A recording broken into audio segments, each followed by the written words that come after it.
जब अपॉकलिप्स आया तो मुझे पता चला कि मेरे पास दो फॉर्म्स हैं, एक ह्यूमन फॉर्म और दूसरा ज़ॉम्बी फॉर्म। मैं अपनी इच्छा के अनुसार दोनों फॉर्म्स के बीच स्विच कर सकता था। सप्लाईज की तलाश करते समय मैंने अपने ज़ॉम्बी फॉर्म में ट्रांसफॉर्मेशन किया और ज़ॉम्बीज की भीड़ के बीच ऐसे चलने लगा जैसे वहां कोई मौजूद ही ना हो। घर लौटने के बाद मैंने वापस अपने ह्यूमन फॉर्म में ट्रांसफॉर्मेशन किया और उसी समय रेड वाइन और हॉट पॉट का मजा लेने लगा। कुछ समय पहले अचानक एक ब्लैक मिस्ट पूरी दुनिया पर छा गई थी और जिसने भी उसे इनहेल किया वह एक खून का प्यासा ज़ॉम्बी बन गया। इसी बीच मैं और मेरे कुछ क्लासमेट्स चौथी मंजिल के एक क्लासरूम के अंदर फंस गए थे। भूख से मजबूर होकर कुछ बहादुर क्लासमेट्स और मैं खाना ढूंढने के लिए अलग अलग निकल गए, लेकिन आखिर में सिर्फ मैं ही सप्लाईज लेकर वापस लौटने में कामयाब हुआ। हालांकि जब मैं क्लासरूम के दरवाजे पर पहुंचा तो मेरा दिल बैठ गया। मेरी गर्लफ्रेंड और कई क्लासमेट्स ने मेरे लिए दरवाजा खोलने से इनकार कर दिया क्योंकि 3 ज़ॉम्बीज मेरे पीछे पीछे आ रहे थे। जिस बात ने मुझे और भी गुस्सा दिला दिया वह थी मेरी गर्लफ्रेंड को राइचस अंदाज में यह कहते सुनना, मुझे माफ करना, सबकी सेफ्टी के लिए हम तुम्हें अंदर आने का रिस्क नहीं ले सकते। उस समय मेरा मन बस उन्हें जमकर गाली देने का कर रहा था। जब वे खाना ढूंढने के लिए बाहर गए थे तब किसी ने उन्हें रिस्क न लेने के लिए नहीं कहा था। मुझे पहले कभी क्यों एहसास नहीं हुआ कि यह पूरा ग्रुप पिग्स और डॉग्स से ज्यादा कुछ नहीं था। बिना एक और शब्द कहे मैं मुड़ा और चौथी मंजिल के एक दूसरे क्लासरूम में जाकर छिप गया। लेकिन थोड़ी ही देर बाद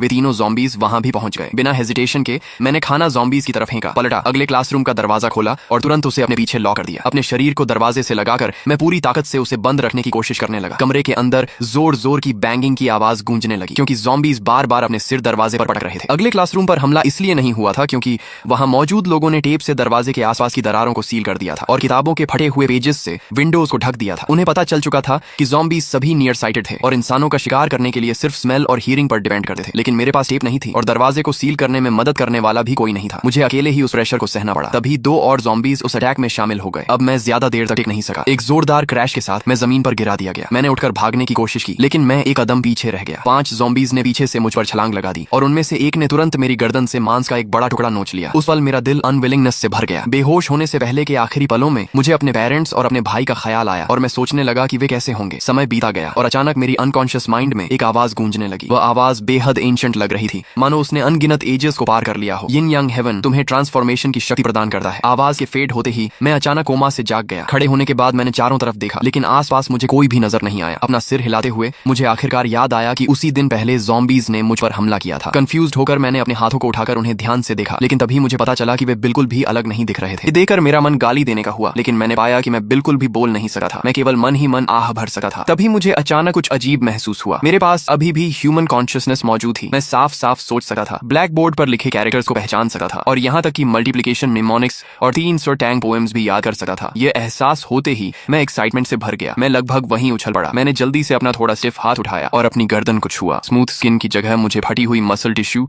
और बिखरा हुआ थ्रोट महसूस हुआ। मेरा हाथ कांपने लगा। अपनी कंडीशन देखने के लिए मैं बाथरूम के मिरर की तरफ बढ़ा लेकिन जैसे ही मैंने चलना शुरू किया मुझे एहसास हुआ कि मेरे शरीर का एक हिस्सा जैसे पैरालाइज्ड हो गया था, जिसकी वजह से मैं लंगड़ा कर चल रहा था। लड़खड़ाते हुए आगे बढ़ते बढ़ते आखिरकार मैं बाथरूम तक पहुंच गया। तभी पहली बार मैंने खुद को मिरर में देखा। सफेद आंखें, ग्रेइश स्किन, मैं बिल्कुल एक ज़ॉम्बी जैसा दिख रहा था और वह भी बुरी तरह इंजर्ड ज़ॉम्बी। मेरी गर्दन पर मौजूद मैसिव वुंड को देखकर मेरे लिए रियलिटी को एक्सेप्ट करना मुश्किल था। मैं चिल्लाकर कहना चाहता था कि मैं ज़ॉम्बी नहीं बनना चाहता लेकिन मेरे मुंह से सिर्फ एक ज़ॉम्बी की रोर निकली। हालांकि जल्द ही मुझे एहसास हुआ कि मेरा शरीर फिर से बदलने लगा था। मेरी ओरिजिनली पेल स्किन धीरे धीरे नॉर्मल कलर में लौटने लगी। उसी समय मेरे चेहरे और शरीर से ज़ॉम्बी के फीचर्स भी धीरे धीरे गायब होने लगे। लेकिन अगले ही सेकंड मैं धड़ाम से जमीन पर गिर पड़ा। उस समय मेरी गर्दन के घाव से लगातार बहुत सारा ब्लड बह रहा था जिसकी वजह से मेरी कॉन्शियसनेस धीरे धीरे ब्लर होने लगी। उसी समय दरवाजे के बाहर चीखने और भागने की आवाजें गूंजने लगीं जिससे पता चल रहा था कि ज़ॉम्बीज को फ्रेश फ्लेश और ब्लड की स्मेल आ गई थी। मैंने कभी नहीं सोचा था कि मैं दोबारा इंसान में ट्रांसफॉर्म हो सकता हूँ। जब मैं ज़ॉम्बी था तब मेरी गर्दन का घाव कोई बड़ी बात नहीं थी लेकिन दोबारा इंसान बनने के बाद वही घाव एक फेटल इंजरी बन गया था। बहुत ज्यादा ब्लड लॉस और मेरा शैटर्ड थ्रोट होने की वजह से मेरे लिए सांस लेना इम्पॉसिबल हो गया था। मुझे लग रहा था कि मैं मरने वाला हूँ। उसी वक्त मैंने सोचा कि क्यों ना दोबारा ज़ॉम्बी बन जाऊं। जैसे ही ये थॉट मेरे दिमाग में आया मेरा शरीर एक बार फिर बदल गया। मेरी गर्दन का दर्द गायब हो गया और मेरी ब्लैक प्यूपिल्स की जगह व्हाइट आईज ने ले ली। 5 सेकंड से भी कम समय में मैं दोबारा ज़ॉम्बी में ट्रांसफॉर्म हो चुका था। तभी बाथरूम का दरवाजा जोर से खुला और एक ज़ॉम्बी अंदर घुस आया। हालांकि ऐसा लग रहा था जैसे उसने अपना टारगेट खो दिया हो और वह जल्द ही बिना किसी मकसद के इधर उधर घूमने लगा। मैं जमीन पर पड़ा हुआ था और पूरी तरह एग्जॉस्टेड था। इन 2 ट्रांसफॉर्मेशंस ने जैसे मेरी सारी स्ट्रेंथ खत्म कर दी थी लेकिन मेरा दिल एक्साइटमेंट से भर गया था। एक ज़ॉम्बी और इंसान के बीच अपनी मर्जी से स्विच कर पाना मतलब मेरी सर्वाइवल एबिलिटी किसी भी दूसरे इंसान से कहीं ज्यादा होगी। तभी मुझे वह फ्रेज याद आया जो मेरे दिमाग में आया था, यिन यांग हेवन तुम्हें ट्रांसफॉर्म होने की शक्ति प्रदान करता है। लगता है यही मेरी अपनी किस्मत थी। लेकिन आखिर यिन यांग हेवन था क्या? उसने मुझे ट्रांसफॉर्म होने की शक्ति क्यों दी थी? जब भी मैं यिन यांग शब्दों के बारे में सोचता मुझे तुरंत वह यिन यांग फिश पेंडेंट याद आता था जिसे मैं अपनी गर्दन में पहना करता था। इंस्टिंक्टिवली मैंने नीचे देखा। मेरी हैरानी की कोई सीमा नहीं रही क्योंकि पेंडेंट गायब था। उसकी जगह मेरी छाती पर यिन यांग फिश का एक पैटर्न दिखाई दे रहा था। वह पेंडेंट मुझे मेरे पिता ने दिया था। मेरे पिता ने एक बार कहा था कि उन्हें वह पेंडेंट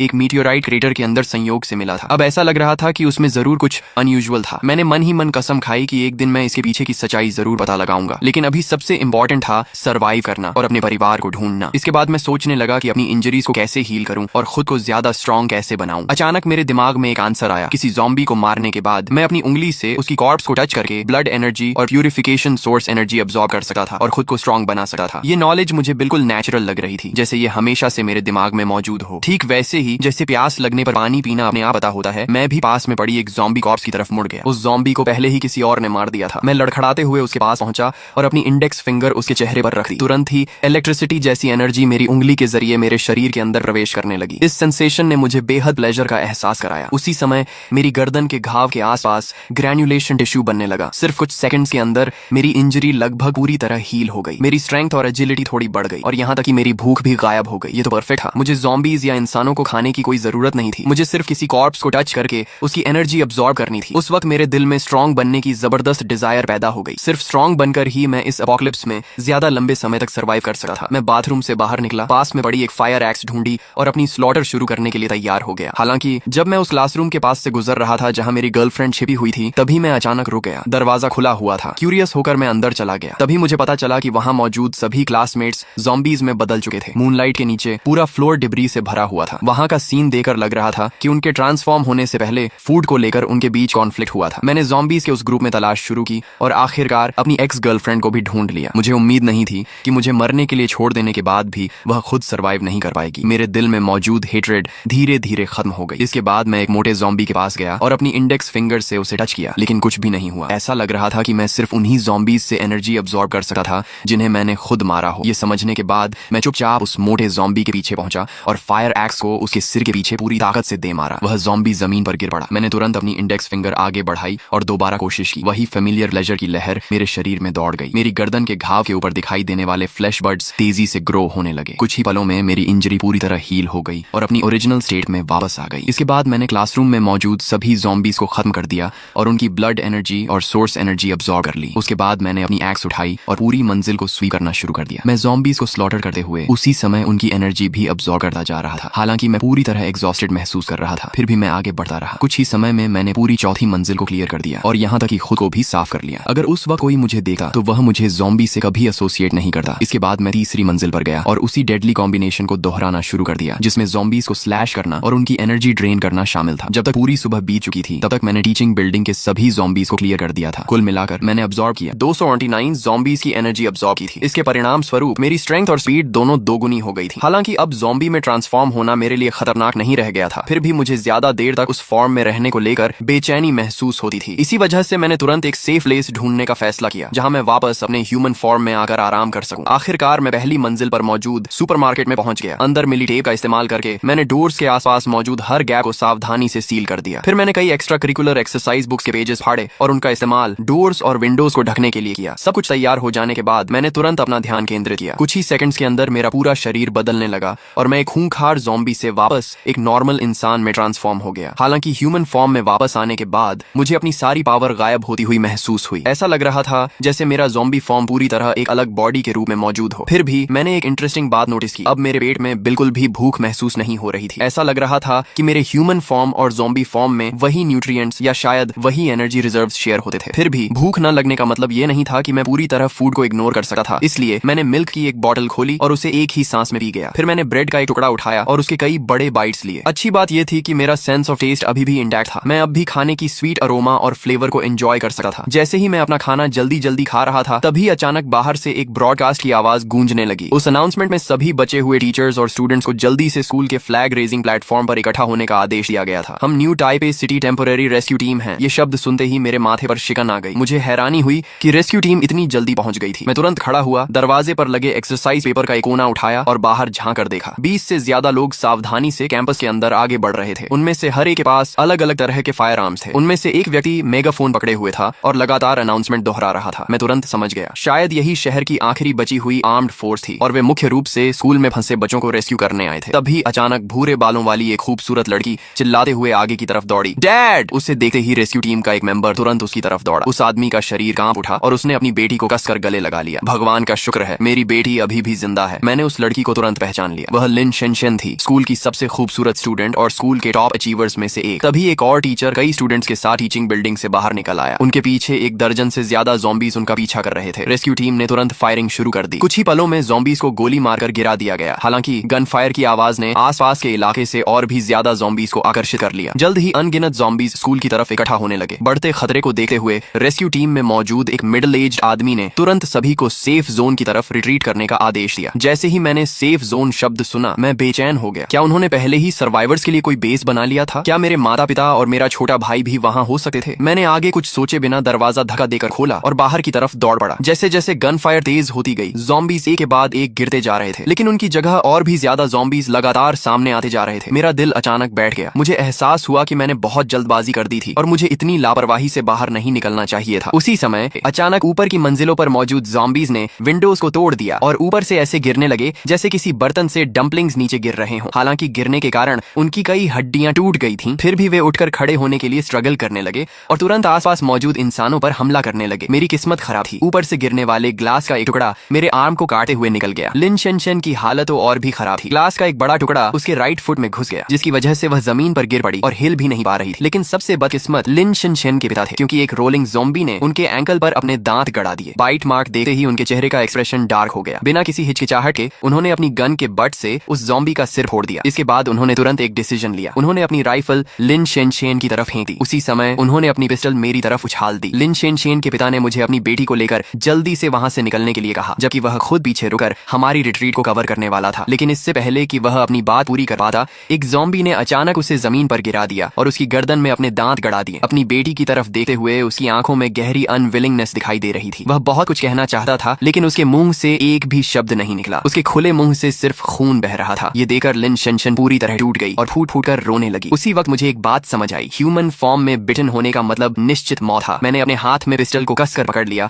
और सोचने लगा कि क्या मैं जिंदा सुपरमार्केट तक वापस पहुंच पाऊंगा। तभी मेरी नजर इंस्टिंक्टिवली लिन शेनशेन के हाथ में मौजूद राइफल पर चली गई। वह ऑटोमेटिक राइफल काफी हैवी दिख रही थी। लिन शेनशेन अभी सिर्फ एक यंग गर्ल थी, शायद वह इसे ठीक से यूज न कर पाए। शायद मुझे अपनी पिस्टल उसके राइफल से एक्सचेंज कर लेनी चाहिए। लेकिन जैसे ही यह थॉट मेरे दिमाग में आया, लिन शेनशेन ने तेजी से राइफल उठाई और सीधे मेरी तरफ एम कर दिया। उसकी मूवमेंट्स बेहद प्रोफेशनल थी और उसकी आंखों का लुक साफ बता रहा था कि वह मजाक नहीं कर रही थी। मैंने तुरंत दोनों हाथ ऊपर कर दिए। मैं पूरी तरह स्टन्ड था और सोचने लगा कि कहीं उसने मेरे थॉट्स को समहाउ पढ़ तो नहीं लिया। इससे पहले कि मैं खुद को एक्सप्लेन कर पाता, उसने ट्रिगर दबा दिया। अचानक गन फायर गूंज उठी। बुलेट्स मेरे क्रॉच के ठीक नीचे से निकलती हुई पीछे से मेरी तरफ झपट कर आ रहे एक ज़ॉम्बी को जा लगी और वह वहीं गिर पड़ा। मैंने घबराकर जोर से सलाइवा निकला। मेरी टांगें अनकंट्रोलेबली कांपने लगी। वह बुलेट मुझसे सिर्फ कुछ सेंटीमीटर्स की दूरी से निकली थी। तभी मुझे समझ आया कि उसके पिता ने उसे राइफल क्यों सौंपी थी। वह सिर्फ राइफल चलाना ही नहीं जानती थी, बल्कि उसका एम भी टेरिफाइंगली एक्यूरेट था। गोली चलाने के बाद लिन शेनशेन ने मुझसे चिल्लाकर कहा, बेवकूफ, जल्दी करो और मुझे उठाकर ले चलो। मैंने तुरंत अपना पहले वाला आइडिया छोड़ दिया। उसके इंस्ट्रक्शंस को फॉलो करते हुए मैंने उसे अपने शोल्डर्स पर चढ़ने दिया ताकि वह ज्यादा इफेक्टिवली शूट कर सके। उस केओस के बीच किसी ने भी हम दोनों पर ध्यान नहीं दिया। पास ही कई ऐसे लोग थे जिन्हें ज़ॉम्बीज ने बाइट कर लिया था और वे जानते थे कि उनके बचने की कोई होप नहीं थी। भागते रहने के बजाय वे रुक गए और अपनी बची हुई स्ट्रेंथ का इस्तेमाल करके दूसरों की प्रोटेक्शन करने लगे। चुपचाप मैंने अपना मास्क पहन लिया, फिर तुरंत ज़ॉम्बी में ट्रांसफॉर्म हो गया। ट्रांसफॉर्मेशन होते ही मेरे शरीर में अचानक जबरदस्त स्ट्रेंथ भर गई। उसी समय लिन शेनशेन को अपने शोल्डर्स पर मेरा शरीर अचानक काफी हल्का महसूस हुआ। बिना किसी हेजिटेशन के मैं उस सुपरमार्केट की तरफ तेजी से दौड़ा जिसे मैंने पहले अपने कब्जे में लिया था। हालांकि मैं ज़ॉम्बी में ट्रांसफॉर्म हो चुका था, फिर भी मैं अपने साथ एक लिविंग पर्सन को कैरी कर रहा था। इसी वजह से 3 ज़ॉम्बीज हमारा पीछा करने लगे, लेकिन लिन शेनशेन ने तुरंत पीछे मुड़कर कई बर्स्ट्स फायर किए। तीनों ज़ॉम्बीज तुरंत जमीन पर गिर पड़े। आखिरकार जब हम सुपरमार्केट के एंट्रेंस पर पहुंचे तो मैंने लिन शेनशेन को अंदर फेंक दिया और मुड़कर वहां से जाने की तैयारी करने लगा। मुझे भरोसा था कि उसे सील्ड डोर के गैप के पास रहने की ट्रिक पता थी, वरना वह अब तक सर्वाइव ही नहीं कर पाती। लेकिन इससे पहले कि मैं वहां से जा पाता, लिन शेनशेन ने अचानक मुझे पकड़ लिया। उसने पूछा कि क्या मैं अंदर नहीं आ रहा था। मैं केवल ज़ॉम्बी जैसी रोर्स निकाल सकता था, क्योंकि मैं बिल्कुल बोल नहीं सकता था। इसलिए मैंने दूर की तरफ कुछ शॉट्स फायर किए और अपने हाथों के जेस्चर्स से उसे समझाने की कोशिश की। तभी लिन शेनशेन समझ गई कि मैं क्या कहना चाहता था। मैं वापस जाकर लोगों को बचाना चाहता था, साथ ही मैं यह भी पता लगाना चाहता था कि सेफ जोन आखिर कहाँ लोकेटेड था। तुरंत लिन शेनशेन ने मुझे सावधान रहने के लिए कहा। अगर कुछ भी गलत होता तो वह चाहती थी कि मैं वापस सुपरमार्केट में लौट आऊं। इसके बाद उसने अपनी राइफल मेरी तरफ बढ़ा दी। मैंने सिर हिलाया और बैटलफील्ड की तरफ वापस मुड़ गया। मेरा इरादा उन सभी लोगों को बचाने का था जो अपनी जान रिस्क में डालकर फंसे हुए स्टूडेंट्स को रेस्क्यू करने के लिए तैयार थे। साथ ही मैं सेफ जोन की लोकेशन का पता लगाना भी चाहता था। जब मैं वहां पहुंचा तब रेस्क्यू टीम अभी भी रिट्रीट कर रही थी। मैंने राइफल उठाई और उनके उनका पीछा कर रहे ज़ॉम्बीज़ पर फायरिंग शुरू कर दी। मैंने इससे पहले कभी फायर आर्म इस्तेमाल नहीं किया था, इसलिए दूर से टारगेट्स को हिट करना मेरे लिए काफी मुश्किल था। मेरे पास कोई ऑप्शन नहीं बचा, इसलिए मुझे क्लोज रेंज में जाकर लड़ना पड़ा। कुछ ही देर में मेरी एम्यूनिशन खत्म हो गई। बिना किसी हिचकिचाहट के मैंने राइफल फेंक दी, अपनी पीठ पर मौजूद फायर एक्स निकाली और सीधे ज़ॉम्बीज़ की भीड़ में घुस गया। एक्स बार बार ऊपर उठी और नीचे गिरती रही। ज़ॉम्बीज़ एक के बाद एक कटकर गिरते जा रहे थे, लेकिन उनकी संख्या बहुत ज्यादा थी। हर बार जब मैं एक ज़ॉम्बी को मारता तो तुरंत 3 से 5 और ज़ॉम्बीज़ मेरी तरफ दौड़ पड़ते। जैसे ही रेस्क्यू टीम स्कूल गेट तक पहुंची, लगातार हो रही गनफायर की आवाज से आकर्षित होकर ज़ॉम्बीज़ की एक मैसिव वेव वहां पहुंच गई। देखते ही देखते रेस्क्यू टीम ज़ॉम्बीज़ की भीड़ के बीच फंस गई। अब उनके बचकर निकलने की कोई उम्मीद नहीं थी। मजबूरी में किसी ने ग्रेनेड की पिन खींच दी। जोरदार एक्सप्लोजन ने कई ज़ॉम्बीज़ के शरीर के चीथड़े उड़ा दिए। हालांकि इस एक्सप्लोजन ने कैंपस की तरफ और भी ज्यादा ज़ॉम्बीज़ को अट्रैक्ट कर लिया। अनडेड की एंडलेस भीड़ को देखते हुए आखिरकार मैंने लड़ना बंद कर दिया। ज़ॉम्बीज़ की संख्या इतनी ज्यादा थी कि उनसे निपटना इम्पॉसिबल था। मैं पीछे हटकर टीचिंग बिल्डिंग के अंदर चला गया और खुद को छिपा लिया। जहां तक सुपरमार्केट की बात ही,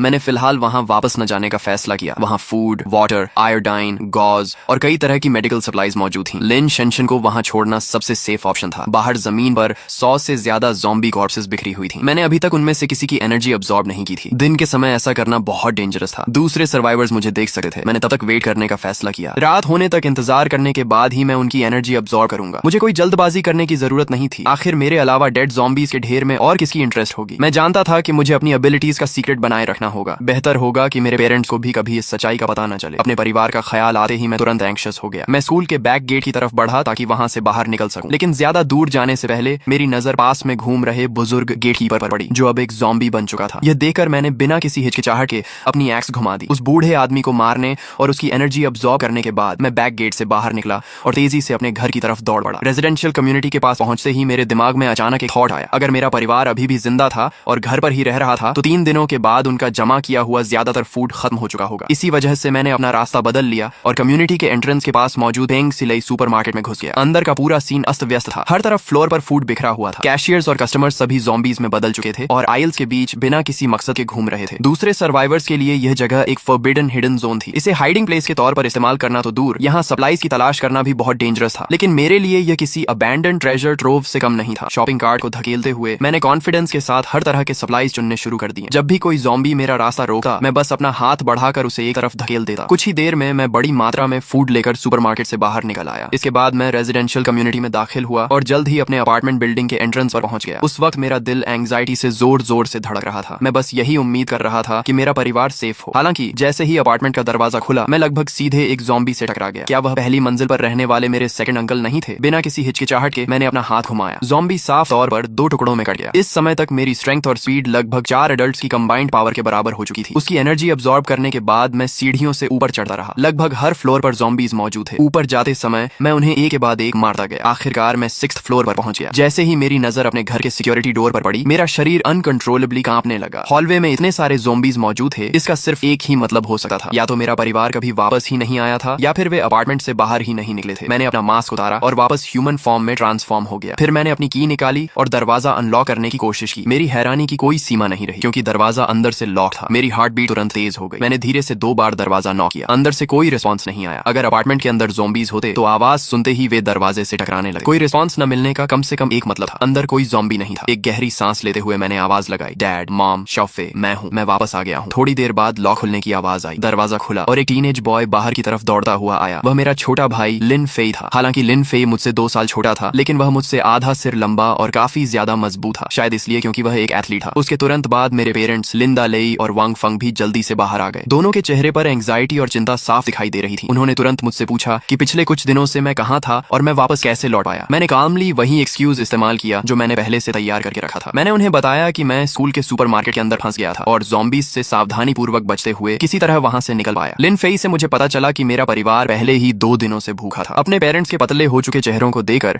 मैंने तुरंत उन्हें पहले खाना खाने के लिए कहा। पूरा परिवार फूड से भरे बड़े बैग को देकर उसे घूरने लगा और उनके मुंह में पानी आने लगा। लिन फेई ने तुरंत मिल्क की एक बोतल उठाई और उसे एक ही सांस में पी गया। स्नैक्स के अलावा मैं राइस, वेजिटेबल्स और मीट भी लेकर आया था। मैंने उन्हें इंस्ट्रक्शंस दिए कि जिन फूड्स की शेल्फ लाइफ लंबी है उन्हें स्टोर करके रखें और वेजिटेबल्स और मीट को पहले खाएं। अगर सप्लाईज खत्म हो गए तो मैं बस बाहर जाकर और सप्लाईज ढूंढ लाऊंगा। ये सुनते ही वांग फांग तुरंत किचन की तरफ गई और खाना तैयार करने लगी। अच्छी बात यह थी कि शहर की गैस, टैप वाटर और इलेक्ट्रिसिटी अभी भी काम कर रही थी, वरना खाना बनाना काफी ज्यादा ट्रबलसम हो जाता। करीब 1 घंटे बाद किचन से मीट की रिच अरोमा बाहर आने लगी। उस स्मेल ने तीनों पुरुषों यानी पिता और दोनों बेटों के मुंह में तुरंत पानी ला दिया। जल्द ही चारों का परिवार डाइनिंग टेबल के चारों चारों तरफ इकट्ठा हो गया और ईगरली खाना खाने लगा। तभी अचानक पुराना रेडियो क्रैकल करते हुए चालू हो गया। लिंदा लेई ने तुरंत अपनी चॉपस्टिक्स नीचे रखी, रेडियो के पास गया और फ्रीक्वेंसी एडजस्ट करने लगा। कुछ मोमेंट्स बाद आखिरकार ब्रॉडकास्ट सुनाई देने लगा। अनाउंसमेंट के मुताबिक पूरी दुनिया में एक ग्लोबल डिजास्टर फैल चुका था जिसने इंसानों की 90% पॉपुलेशन को ज़ॉम्बीज में बदल दिया था। एक्सपर्ट्स का दावा था कि यह कैटास्ट्रोफी पिघलते हुए ग्लेशियर से रिलीज हुए ancient viruses, ocean nuclear pollution, global warming और कई दूसरे एनवायरमेंटल फैक्टर्स के कॉम्बिनेशन की वजह से हुई थी। पूरे देश के लोगों को फूड स्टॉकपाइल करने और रेस्क्यू का इंतजार करने का निर्देश दिया गया था। इसके अलावा गवर्नमेंट ने गन बैन भी हटा दिया था और सिटीजंस को खुद अपनी सेफ्टी करने के लिए एनकरेज किया था। इसके बाद स्टेशन पर बार बार वही मैसेज ब्रॉडकास्ट किया जाने लगा। यह देखकर लिंदा लेई ने दूसरा चैनल लगा दिया। जल्द ही रेडियो से एक अलग आवाज सुनाई दी। ब्रॉडकास्ट में बताया गया कि इंटरनेशनल बायोलॉजिकल रिसर्च सेंटर ने ज़ॉम्बीज के ब्रेन्स के अंदर एक क्रिस्टल खोजा है। फिलहाल उसे म्यूटेटेड क्रिस्टल कोर कहा जा रहा था। रिपोर्ट के अनुसार अगर कोई इंसान एक म्यूटेटेड क्रिस्टल कोर कंज्यूम करता है तो उसे 1 पॉइंट एनहांसमेंट मिलता है। 1000 म्यूटेटेड क्रिस्टल कोर्स कंज्यूम करने के बाद बॉडी में एक क्वालिटेटिव लीप आएगा जिससे किसी इंसान की स्ट्रेंथ लगभग 10,000 किलोग्राम तक पहुंच सकती है। हालांकि इसके साइड इफेक्ट्स अभी भी अननोन थे, इसलिए लोगों को इन्हें सावधानी से इस्तेमाल करने की सलाह दी गई थी। ये सुनते ही मेरी इंटरेस्ट तुरंत बढ़ गई। क्या इसका मतलब ये था कि मेरा ह्यूमन फॉर्म भी स्ट्रॉन्गर हो सकता था? ब्रॉडकास्ट सुनने के बाद लिंदा लेई का एक्सप्रेशन कुछ ग्रिम हो गया। गवर्नमेंट ने सिटीजंस को फूड स्टॉकपाइल करने के लिए कहा था, लेकिन उसने रेस्क्यू की कोई टाइमलाइन नहीं बताई थी। गन बैन हटा दिया गया था और लोगों को खुद को बचाने के लिए एनकरेज किया गया था। ये सभी साइंस सिर्फ एक ही बात की तरफ इशारा कर रहे थे। सिचुएशन बेहद सीरियस थी। जहां तक म्यूटेटेड क्रिस्टल कोर्स की बात थी, उनके साइड इफेक्ट्स भी सबसे बड़ी चिंता नहीं थी। असली समस्या यह थी कि आम लोगों के लिए सिर्फ 1000 क्रिस्टल कोर्स हासिल करना ही इम्पॉसिबल था। आखिर इसके लिए 1000 ज़ॉम्बीज को मारना पड़ता। डिनर खत्म होते होते दोपहर के सिर्फ 3 बजे थे। नाइटफॉल होने में अभी काफी समय था। मैंने कुछ ज़ॉम्बीज को मारने, म्यूटेटेड क्रिस्टल कोर्स को स्टडी करने और साथ ही पूरी बिल्डिंग को क्लियर करने का फैसला किया। दूसरों के लिए म्यूटेटेड क्रिस्टल कोर हासिल करना बेहद डिफिकल्ट हो सकता था, लेकिन मेरे लिए यह बिल्कुल भी प्रॉब्लम नहीं थी। अपना फैसला करने के बाद मैंने अपने क्लोथ्स और मास्क पहने। पेरेंट्स को बताकर मैं अपनी फायर एक्स लेकर निकला। ज़ॉम्बी फॉर्म में ट्रांसफॉर्म हुआ और 5th फ्लोर की तरफ बढ़ गया। जब मैं रूम 502 के पास पहुंचा तो मैंने नोटिस किया कि उसका दरवाजा थोड़ा खुला हुआ था। बिना किसी हिचकिचाहट के मैंने दरवाजा पुश करके खोला और सीधे अंदर चला गया। कमरे में मौजूद दोनों ज़ॉम्बीज ने मेरी तरफ देखा, फिर तुरंत अपनी नजरें हटा ली। उनकी रिएक्शन देखकर मैं कंफ्यूज हो गया। मैं सिर से पैर तक कवर्ड था। फिर वे तुरंत कैसे पहचान गए कि मैं भी उन्हीं में से एक था। एक तेज सिजलिंग साउंड के साथ मैंने अपनी एक्स घुमाई और एक ज़ॉम्बी के सिर को वहीं 2 हिस्सों में स्प्लिट कर दिया। हालांकि इस बार मैंने उस कॉर्प्स की एनर्जी तुरंत अब्सॉर्ब नहीं की। इसके बजाय मैंने फायर एक्स की मदद से ज़ॉम्बी के सिर को सर्च करना शुरू किया। ज्यादा देर नहीं लगी और मुझे एक ट्रांसपेरेंट क्रिस्टल मिल गया जो लगभग एक बीन जितना बड़ा था। उसे हाथ में लेकर मैंने ध्यान से एग्जामिन किया। क्रिस्टल की सरफेस बेहद रेगुलर थी, लगभग ऐसी जैसे नेचर ने खुद डायमंड को फॉर्म किया हो। उसकी सिर्फ एक कमी थी कि वह पूरी तरह ट्रांसपेरेंट नहीं था। उसके अंदर कई ब्लड कलर्ड इंप्यूरिटीज तैर रही थी। यही क्लियरली म्यूटेटेड क्रिस्टल कोर था। जहां तक उन ब्लड कलर्ड इंप्यूरिटीज की बात थी, वे मोस्ट लाइकली ब्रॉडकास्ट में बताए गए साइड इफेक्ट्स का सोर्स थी। मैंने म्यूटेटेड क्रिस्टल कोर अपनी पॉकेट में रख लिया। फिर मैंने फ्लोर पर पड़े उस ज़ॉम्बी कॉर्प्स की तरफ देखा जिसमें अब उसका क्रिस्टल कोर नहीं था। क्यूरियस होकर मैंने अपनी इंडेक्स फिंगर आगे बढ़ाई और उसे अब्सॉर्ब करने की कोशिश की। फेमिलियर प्लेजरेबल सेंसेशन तुरंत वापस आ गई। उसी समय मेरे दिमाग में एक मैसेज दिखाई दिया। म्यूटेटेड क्रिस्टल कोर के अंदर मौजूद पावर को प्यूरिफिकेशन सोर्स एनर्जी कहा जाता था। वहीं ज़ॉम्बी के शरीर के अंदर मौजूद पावर को ब्लड एनर्जी कहा जाता था। दूसरे शब्दों में म्यूटेटेड क्रिस्टल कोर निकालने के बाद भी ज़ॉम्बी कॉर्प्स के अंदर ब्लड एनर्जी मौजूद रहती थी जिसे अब्सॉर्ब किया जा सकता था। फर्क सिर्फ इतना था कि इससे आधी एनर्जी ही मिलती थी। प्यूरिफिकेशन सोर्स एनर्जी और ब्लड एनर्जी के बारे में जानने के बाद मेरे दिमाग में अचानक एक आइडिया आया। मैंने तुरंत एक म्यूटेटेड क्रिस्टल कोर निकाला और उसे अपनी हथेली पर रख लिया। फिर मैंने अपनी इन्नेट एबिलिटी एक्टिवेट की और उसकी एनर्जी अब्सॉर्ब करना शुरू कर दिया। हालांकि इस बार मैंने जानबूझकर प्रोसेस को कंट्रोल किया और सिर्फ ब्लड एनर्जी अब्सॉर्ब की। तभी एक मिराक्युलस सीन सामने आया। म्यूटेटेड क्रिस्टल कोर के अंदर मौजूद ब्लड कलर्ड इंप्यूरिटीज नीचे की तरफ बहने लगी और मेरी हथेली में मर्ज होने लगी। उसी समय मेरी अपनी स्ट्रेंथ बढ़ने लगी। म्यूटेटेड क्रिस्टल कोर को दोबारा देखते हुए मुझे पता चला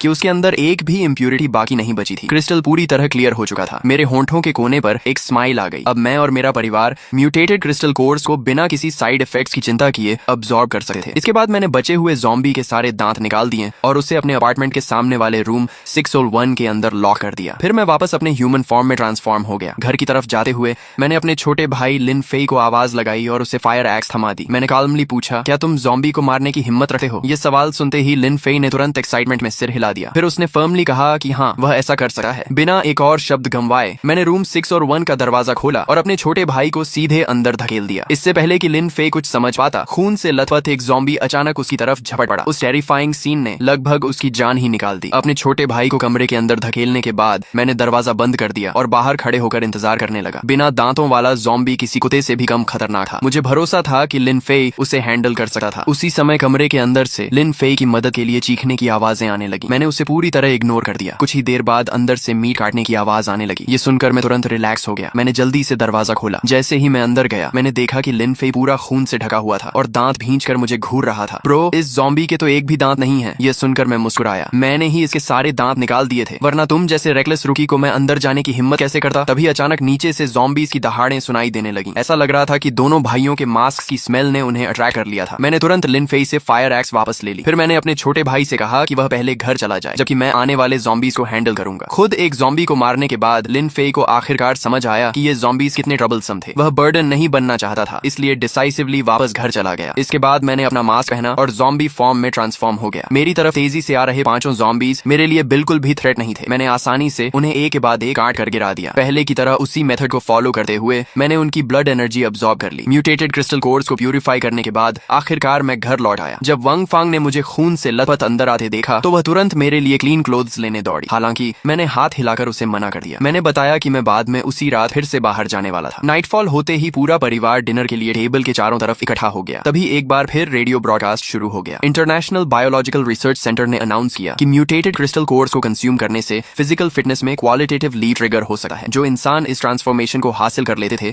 उन्हें फर्स्ट स्टेज इवॉल्वर्स कहा जाता था। इसके अलावा म्यूटेटेड क्रिस्टल कोर्स का लगातार कंजम्पशन करने से बॉडी और भी ज्यादा स्ट्रांग होती जाएगी। करंट रिसर्च डेटा के अनुसार अभी तक म्यूटेटेड क्रिस्टल कोर्स कंज्यूम करने वाले लोगों में कोई मेजर साइड इफेक्ट्स डिस्कवर नहीं हुए थे। डिनर खत्म होने के बाद मैंने 7 म्यूटेटेड क्रिस्टल कोर्स निकाले और उन्हें टेबल पर रख दिया। फिर मैंने पूछा कि सबसे पहले कौन इसे ट्राई करना चाहता है। ये सुनते ही वंग फांग ने एक हाथ से लिन फेई का हाथ और दूसरे हाथ से मेरा हाथ पकड़ लिया। उसने फर्मली कहा कि उसके दोनों बेटों में से किसी को भी इन्हें खाने की परमिशन नहीं थी। आखिर लिन फैमिली की लिनिएज उन्हीं पर डिपेंड करती थी। लिंदा ले ने कुछ नहीं कहा। इसके बजाय उसने कामली एक म्यूटेटेड क्रिस्टल कोर उठाया और उसे अपने मुंह में डाल लिया। जैसे ही क्रिस्टल कोर उसके शरीर के अंदर पहुंचा वह प्योर एनर्जी में ट्रांसफॉर्म हो गया। वह एनर्जी तेजी से उसके पूरे शरीर में फैलने लगी। तुरंत ही लिंडा ले को सिर से पैर तक रिफ्रेश्ड महसूस हुआ। उसने सिर हिलाया और कहा कि यह मुंह में जाते ही मेल्ट हो गया। इसे खाने के बाद वह क्लियरली महसूस कर सकता था कि उसकी फिजिकल फिटनेस काफी इंप्रूव हो गई थी। ये सुनते ही लिन फेई भी खुद ट्राई करने के लिए ईगर हो गया। उसने एक्साइटमेंट में कहा कि वह भी एक खाना चाहता है। हालांकि बोलने से पहले लिंडा ले ने मेरी तरफ देखा। तुम्हारा भाई ही बाहर जाकर फूड सर्च करने वाला है। वह जितना स्ट्रॉन्गर बनेगा उसके सर्वाइव करने के चांसेस उतने ही ज्यादा होंगे। उसकी स्ट्रेंथ में होने वाला हर छोटा इंप्रूवमेंट एक और उम्मीद के बराबर है। जहां तक शाओफे की बात है वह बाद में और मिलने तक वेट कर सकता है। ये सुनकर मैंने अब और हेजिटेशन नहीं की। मैंने म्यूटेटेड क्रिस्टल कोर्स उठाए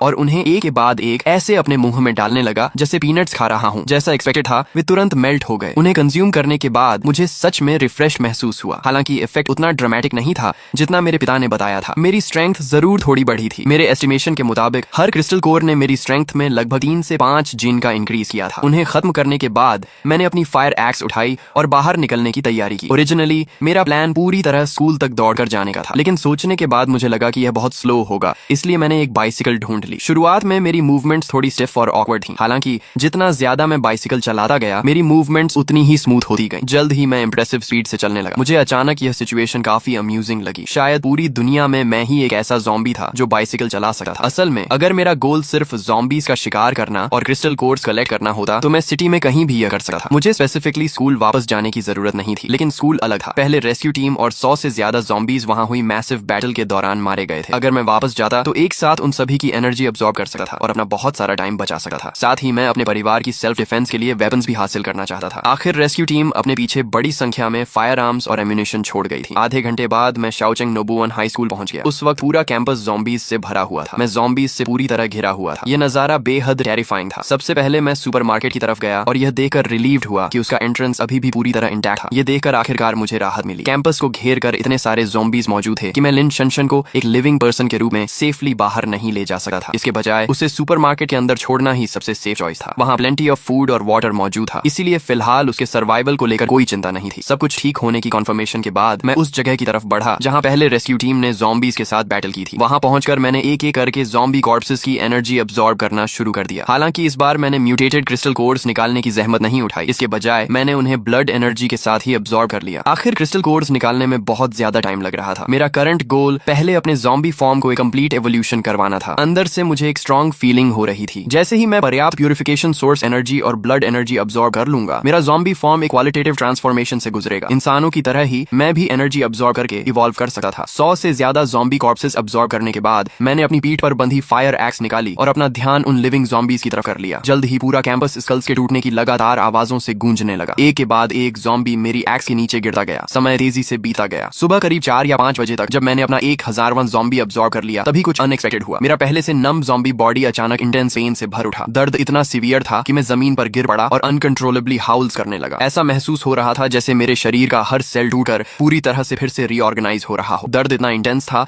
कि उसे सहना लगभग इम्पॉसिबल था। करीब 5 मिनट्स बाद आखिरकार वह हार्ट रेंचिंग एगनी धीरे धीरे कम होने लगी। मैं धीरे धीरे खड़ा हुआ। जैसे ही मैं खड़ा हुआ मुझे ऐसा लगा जैसे पूरी दुनिया ही बदल गई हो। मेरी सेंसेस अनबिलीवेबली शार्प हो चुकी थी। पिछले दिन रेस्क्यू टीम की बैटल के बाद हवा में बची हुई गन पाउडर की फेंट स्मेल भी सीधे मेरी नाक तक पहुंच रही थी। जब मैंने दूर मौजूद टीचिंग बिल्डिंग की तरफ देखा तो मैं वहां एक गेको को भी क्लियरली देख सकता था। यहाँ तक कि रेस्टरूम के अंदर पानी टपकने की आवाज भी मेरे कानों तक बिल्कुल क्लियर पहुंच रही थी। उस वक्त मुझे अपने शरीर के हर हिस्से में एक एक्सप्लोसिव पावर दौड़ती हुई महसूस हुई। खुद को रोक न पाने के कारण मैंने अचानक जंप किया। मेरा शरीर कैनन बॉल की तरह हवा में उछला और सीधे सामने वाली टीचिंग बिल्डिंग की तीसरी मंजिल की वॉल से जा टकराया। मेरी शार्प फिंगर्स कंक्रीट वॉल के अंदर गहराई तक धंस गए। फिर मैं तेजी से ऊपर चढ़ने लगा। कुछ ही मोमेंट्स में मैंने पूरी बिल्डिंग को क्लाइम कर लिया और रूफ टॉप पर पहुंच गया। वहां खड़े होकर मैं दूर धीरे धीरे उगते हुए सूरज को शांत होकर देखने लगा। किसी वजह से वह नजारा मेरे अंदर एंडलेस एनर्जी भर रहा था। अगले ही पल मैं सीधे रूफ टॉप से नीचे कूद गया। मेरा शरीर जोरदार तरीके से नीचे जमीन से टकराया। इंपैक्ट के कारण जमीन में एक मैसिव क्रेटर बन गया। उस जबरदस्त आवाज ने तुरंत आसपास मौजूद ज़ॉम्बीज़ की एक बड़ी हॉर्ड को अट्रैक्ट कर लिया। लेकिन मैं बस क्रेटर के बीच खड़ा रहा और अपने इवॉल्व्ड बॉडी के अंदर बह रही ओवरवेलमिंग पावर को महसूस करता रहा।